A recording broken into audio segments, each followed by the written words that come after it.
Rahasia di rumah Van der Veen. Di pinggiran kota Bandung, berdiri sebuah rumah tua bergaya kolonial Belanda.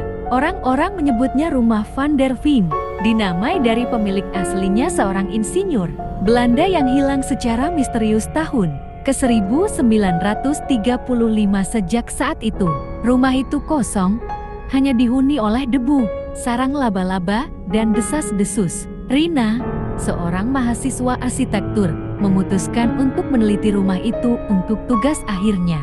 Ia tertarik dengan arsitektur klasik Belanda dan cerita-cerita menyeramkan yang menyelimutinya.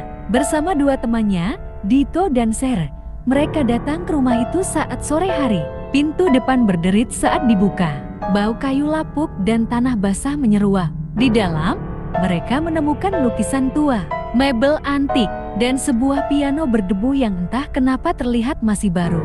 Rina mulai memotret dan mencatat, sementara Ser melihat-lihat buku-buku tua di perpustakaan kecil rumah itu. Saat malam mulai turun, kejadian aneh pun dimulai.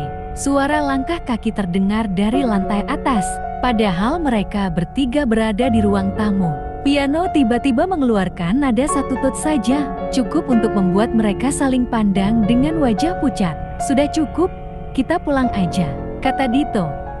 Tapi Rina bersikeras ingin melihat ruang bawah tanah yang disebut-sebut dalam catatan sejarah rumah itu. Mereka menemukan pintu ke ruang bawah tanah tersembunyi di balik rak buku. Tangga kayunya curam dan remang. Saat mereka turun, udara menjadi dingin. Di bawah sana, mereka menemukan meja besar, peta tua, dan sebuah buku harian berbahasa Belanda. Rina membuka buku itu dan membaca dengan suara pelan. Ternyata, Van der Veen terlibat dalam eksperimen spiritual memanggil roh demi mencari kehidupan abadi. Di halaman terakhir, ada catatan terakhir sang insinyur. "Dia datang setiap malam sekarang. Aku tak bisa lari. Aku bukan lagi milikku sendiri." Tiba-tiba, lampu senter padam. Dalam gelap, mereka mendengar bisikan dalam bahasa Belanda yang tak mereka fahami. Ser menjerit. Di ujung ruangan, bayangan tinggi dan kurus muncul dengan wajah yang samar, seperti terbakar. Mereka lari secepat mungkin ke atas.